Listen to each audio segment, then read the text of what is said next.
Boa noite, mais um dia, segundo dia aqui da nossa campanha. Crente não tem preguiça de orar. Amém? É bom receber os irmãos aqui. Ô Ju, depois você faz uma foto aí que eu quero mandar lá pro pessoal de Orlândia, que eles também estão lá nessa hora. Em campanha, eles vão mandar uma foto para nós, vamos mandar uma foto para eles.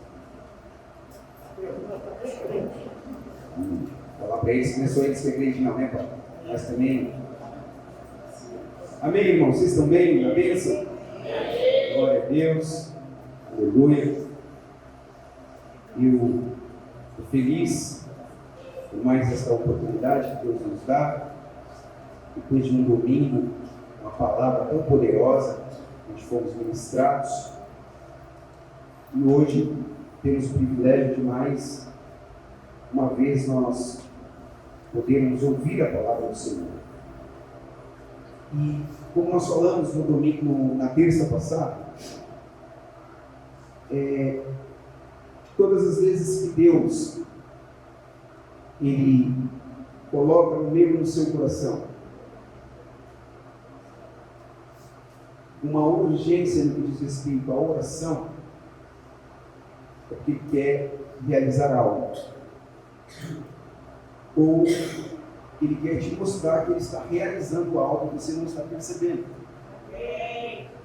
Então Ele te convida ao quebrantamento, à oração, ao jejum, à humilhação, ao posicionamento, para que você tenha a sua consciência espiritual recobrada e aí então discernir o que Ele está falando, o que Ele está fazendo e o que Ele ainda quer fazer.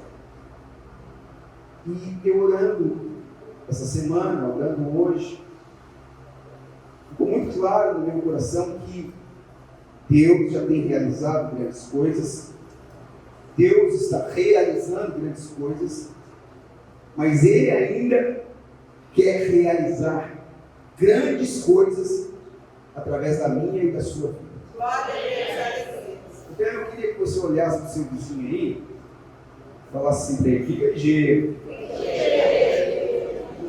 não perde o time, fica ligeiro. Porque se Deus nos trouxe aqui para ouvir essa palavra, é porque Ele vai querer, de alguma maneira, que você se envolva com ela. Amém?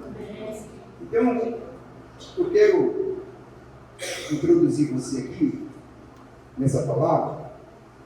Imagina você conhece alguém e esse alguém que você conhece é alguém que tem palavras vivas. E quando essa pessoa fala com você, as palavras que ela libera entram dentro de você. Você não consegue explicar.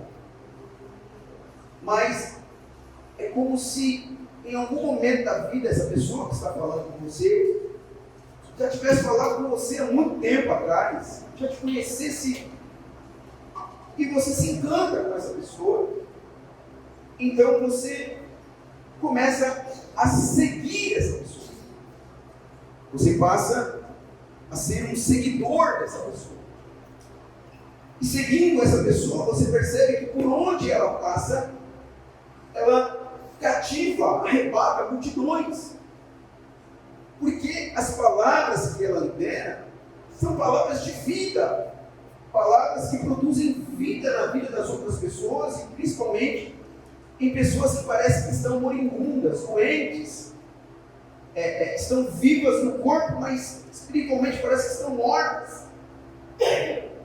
E aí, certo dia, esse cara que você conheceu, que te conheceu, fala para você assim: olha, eu queria fazer um rolê com você hoje, eu queria dar um rolê diferente com você hoje. Eu queria sair desse contexto aqui de multidão e eu queria convidar você para a gente ir ali depois do mar. E aí ele vai e freta no barco e ele fala: olha, no barco não dá para ir todo mundo, então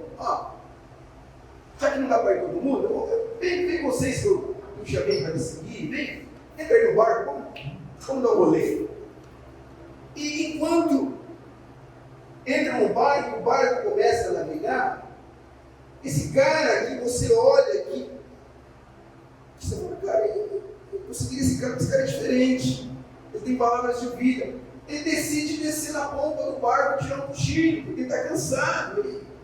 Ele conversou muito, ele falou muito com as pessoas.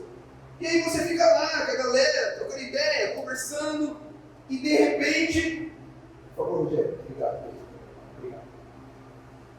E de repente, o mar começa a ficar revolto. Um vento começa a se levantar no meio do mar, no meio daquele lago, daquele rio. E aí você começa a perceber que aquele rolê, que talvez era para ser um rolê de descontração, está sendo um rolê meio esquisito, porque o vento está tão forte e o mar está tão bravo que parece que as águas vão submergir a pequena embarcação. E aí, nesse momento de muito temor, porque, cara, a terra está longe, o outro lado está longe, nós estamos no meio, o vento, vamos morrer todo mundo. E aí, de repente, você lembra, vamos chamar o cara lá das boas palavras, vamos lá falar com ele, ele é um mestre, ele entende de embarcação, não é possível, a gente veio falar de tanta coisa. Certamente ele entende de embarcação também, vai saber que tá. E aí, você vai lá e quando você vai lá, achando que ele está estudando a palavra, fazendo alguma coisa, ele está dormindo. E aí você, eu estou quase morrendo e o cara está dormindo. Então você, ei, mestre, acorda. Mestre, levanta. Não te importa que morremos aqui, você não está vendo o que está acontecendo, você não está vendo a barulheira que está? O mar está bravinho, está o vento, está o barulho, o vento está fazendo barulho, está nos assustando, estamos com medo. Mestre, nós vamos morrer. Então esse cara que te chamou para seguir ele, levanta no meio da embarcação, chega lá entre os seus, olha para o vento e fala, ei vento, aquieta-te. Ei mar, sossega-te. E imediatamente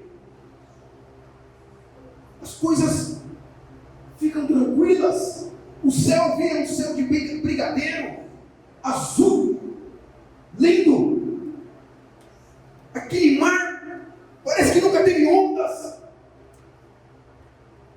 E aí você fica olhando para ele na expectativa de que está tudo certo, ele vai voltar a dormir, ele vai voltar ao cochilo. Mas não, ele olha para você assim e fala assim, por que é que você não tem fé? Esse texto está registrado, que você conhece, nos evangelhos. Está lá em Mateus. Esse mesmo texto você pode achar em Lucas.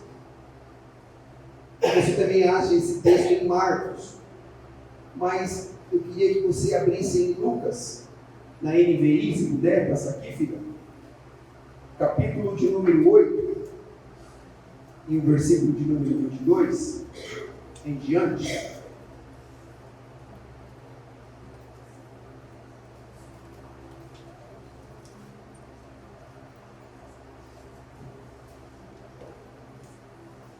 São poucos versículos, então vamos ler todos esses versículos aqui. Quando ela vai passando lá, diz assim: certo dia, Jesus disse aos seus discípulos, ou seja, aos seus seguidores, vamos para o outro lado do lago. E eles entraram num barco e partiram. Enquanto navegavam, Jesus dormiu, adormeceu. Abateu-se sobre o lago um forte vendaval, de modo que o barco estava sendo inundado, e eles corriam grande perigo. Os discípulos foram acordados clamando: mestre, mestre, vamos morrer. Ele se levantou, repreendeu o vento e a violência das águas, tudo se acalmou, e ficou tranquilo. Então, Jesus disse: onde está a sua fé? Ele perguntou isso aos seus discípulos. Amedrontados e admirados, os discípulos perguntaram uns aos outros: quem é este que até os ventos e as águas dá ordens e estes lhe obedecem? Amém? Esse é o texto sobre essa pequena história que eu tentei introduzir você nela.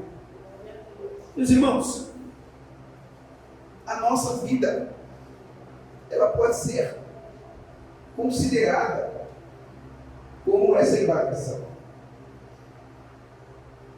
Constantemente, eu não sei se acontece com você, mas eu percebo na minha vida que tempestades e vendavais me assolam vezes após vezes. É bem verdade que tem dia na minha vida que eu vivo num apogeu, que está numa calmaria só. Mas tem dias que parece que eu vou sucumbir, parece que eu vou perecer. E é interessante que, assim como esses discípulos narrados aqui nesse texto, eu também sou um seguidor de Jesus. Eu também sou um discípulo de Jesus. Um dia Jesus falou comigo. Um dia as suas palavras entraram em mim. Um dia o meu coração queimou. E todos os dias eu procuro andar com o meu coração queimando por esse Jesus. Meditando na sua palavra. Ouvindo a sua palavra. Observando os pregadores da tua palavra. Mas mesmo assim eu percebo que eu não estou isento das tempestades do caminho. Então, no meio deste mar e nesta embarcação que é a vida, às vezes tempestades, ondas gigantes se levantam para tentar me tirar o foco, para tentar causar medo em mim, para tentar me amedrontar, para tentar me fazer esquecer quem é que me chamou para entrar neste barco. Observe aqui que Jesus, eu não estou me ouvindo, mas vocês estão me ouvindo aí? Amém? E Jesus, no verso 25, depois que tudo acontece, Jesus faz uma pergunta para os seus discípulos: ei, onde está, obrigado, a fé de vocês? Onde está a fé de vocês? Eu acredito que Jesus faz essa pergunta aos seus discípulos por algumas razões. E uma delas é a seguinte: esses discípulos, embora estavam seguindo Jesus, embora havia recebido já de Jesus uma promessa que Jesus estava ensinando, dizendo para eles acerca de vida eterna, dizendo para eles acerca de um reino que não é aqui, esses discípulos ainda não tinham tido um encontro verdadeiro, uma revelação esclarecedora de quem de fato era Jesus. E é exatamente assim que eu e você muitas das vezes nos comportamos quando enfrentamos lutas, quando enfrentamos temores.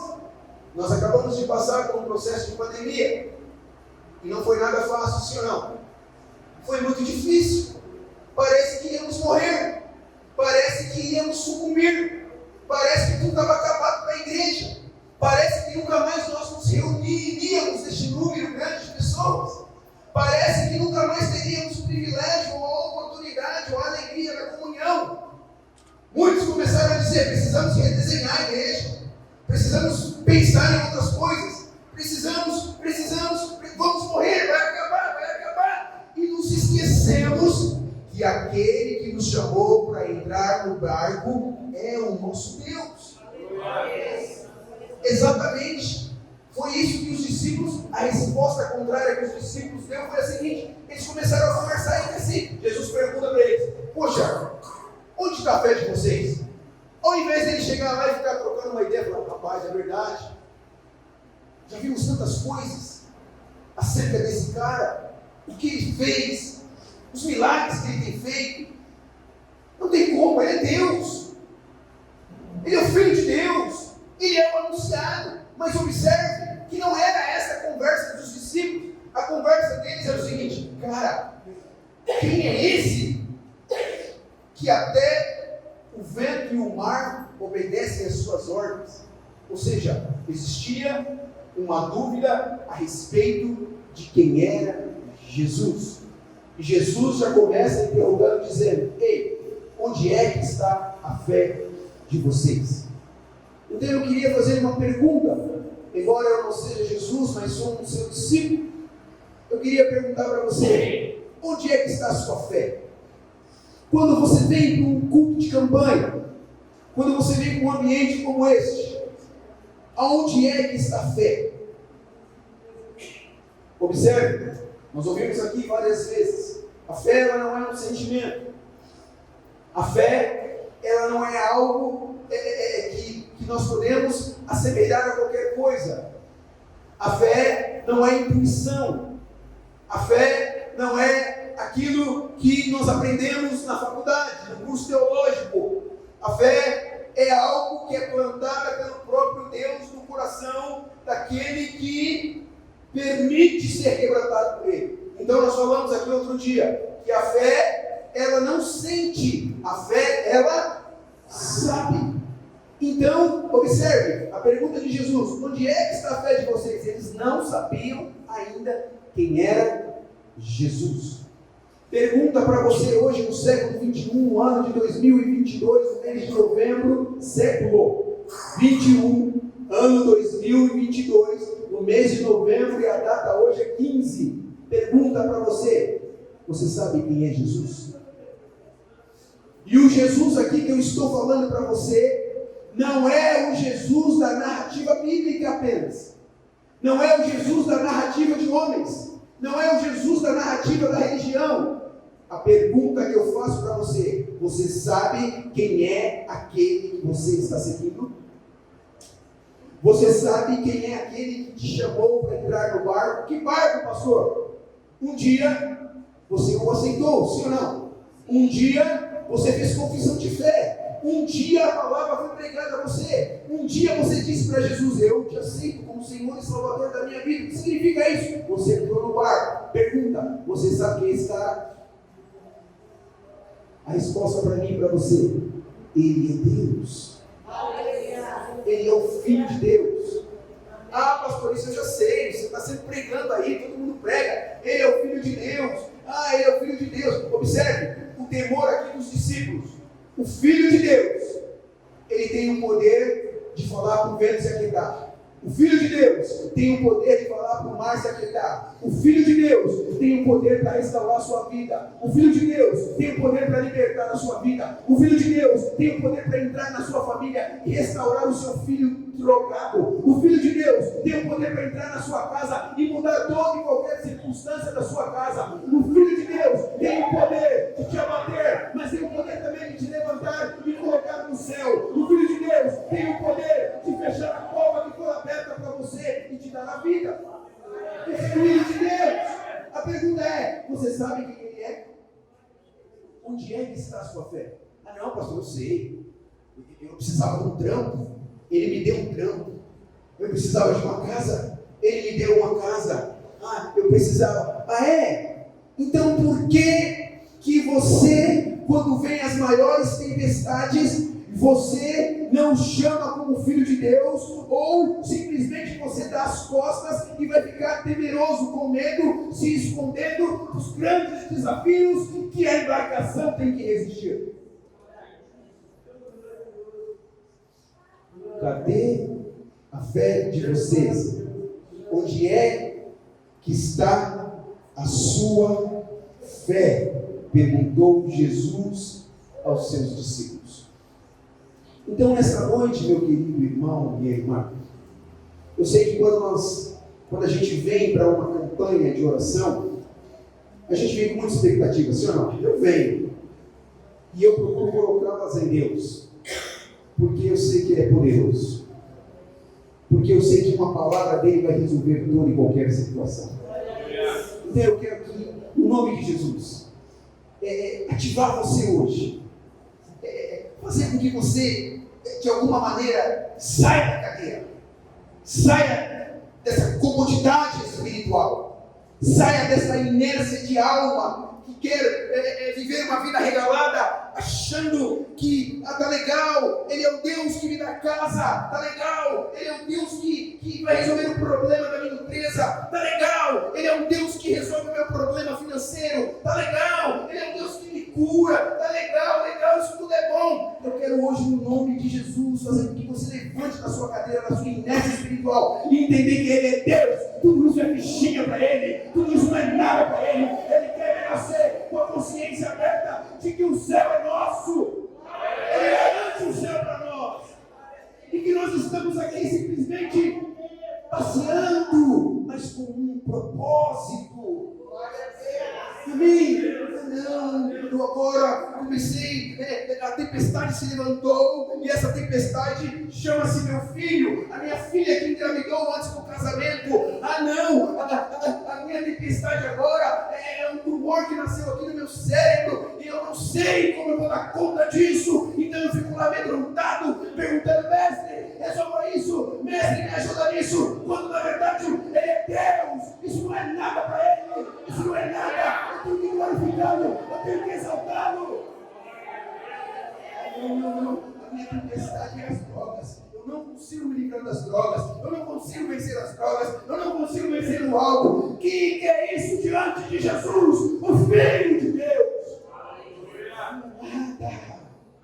Você precisa ter essa consciência espiritual ativada. Você está diante de Jesus Cristo, o Filho de Deus, o Filho vivo de Deus, vivo, enviado aqui com um propósito. Agora, então, qual que é, pastor? Como que é? O que o senhor está querendo dizer com isso? Eu estou querendo dizer para você, irmão, que com tempestade ou sem tempestade, o nome de Jesus sempre será glorificado. Você tem que ter essa consciência. A sua tribulação, a sua luta não pode te parar no meio do mar. Não pode subir a sua embarcação. Ah, não, agora eu estou triste, não vou mais na igreja. A Covid fez com que eu mudasse as minhas prioridades. A Covid agora me fez entender que eu preciso me alimentar melhor, que eu preciso dormir melhor, porque senão você sabe, né, pastor? Ei, não sei de nada. O que eu sei é que Jesus conta com você nessa embarcação. Você precisa se levantar em fé hoje. Você precisa levantar da cadeira, você precisa dizer: ei, Jesus, eis-me aqui. Ei, Jesus, eis-me aqui. Ei, Jesus, eis-me aqui. Quando Ele fala: ei, onde está a sua fé? Você vai falar: eis-me aqui. Onde é que está a sua fé? Eis-me aqui. Eis-me aqui para os teus propósitos. Aleluia. Eis-me aqui para os teus propósitos. Se você de fato é um seguidor de Jesus, se você de fato é um discípulo de Jesus, entenda uma coisa: Ele sempre estará contigo na embarcação. Pastor, mas as ondas estão gigantes, o vento está bravio. Jesus sempre está contigo na embarcação. Então, todo espírito de medo tem que bater em retirada. Todo receio tem que bater em retirada. Toda conformidade tem que bater em retirada. Você tem que mandar embora em nome de Jesus. Ao longo desse tempo eu tenho aprendido, irmãos, que tem coisas que Deus não vai tirar de mim.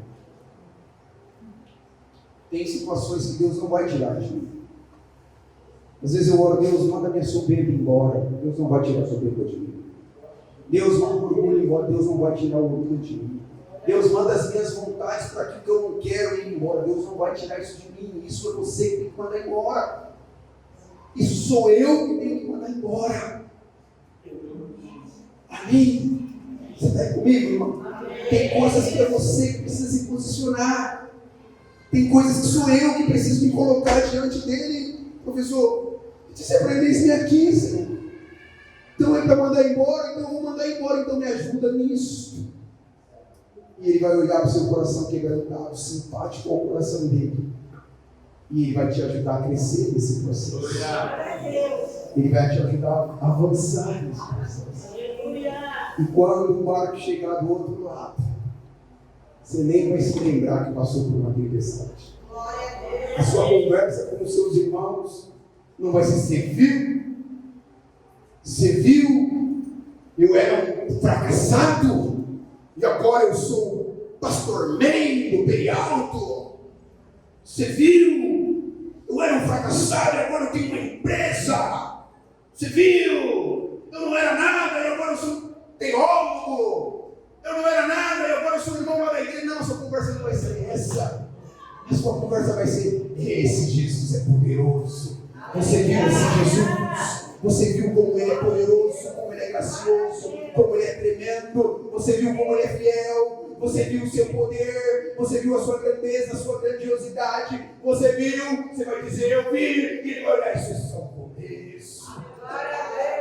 Isso é só o começo. Aleluia. Você vai entender que não está... A situação não é com você, não te diz ao seu respeito, está falando dele, tudo é para ele, para a glória dele, é o nome dele que tem que ser exaltado, é o nome dele que tem que ser glorificado. É isso. E é nessa dimensão, nesse discernimento espiritual, que eu e você, que nós precisamos caminhar. Amém, irmão? Uma vez que você discernir isso, você não vai dar conta das demais coisas. Mateus, capítulo 6. Está lá a oração. E quando você discerne que tudo é para ele, tudo é para a glória dele, para a honra dele, para o louvor dele, você começa a andar nessa dimensão. Tudo que você faz é para glorificar o nome dele. O pecado te cerca, você fala: não, tchau. Para trás, não. Você está glorificando ele. A luta vem, você se posiciona contra ela, você está glorificando o nome dele. O desafio vem, você se coloca na brecha para vencer o desafio, você está glorificando o nome dele. E todas as coisas vão cooperando contigo. Você está aí? Lembra que eu disse para você, na última terça-feira, eu falei para você, quando for o seu tempo de oração, levar papel e caneta. Quem lembra? Para que eu preciso levar papel e caneta, pastor? Para anotar os grandes feitos do Senhor. Anote. Isso é uma atitude de fé. A fé não sente. Ah, não, estou sentindo aqui que essa semana vai melhorar. Não estou sentindo nada, irmão. Eu tenho consciência plena. Essa semana já é abençoada para a glória. Com mar bravido, com ondas, com ventos, seja lá o que for, não importa.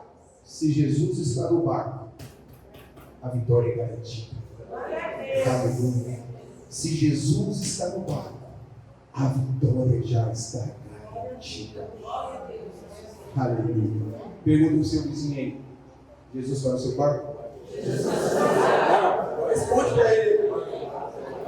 Glória a Deus.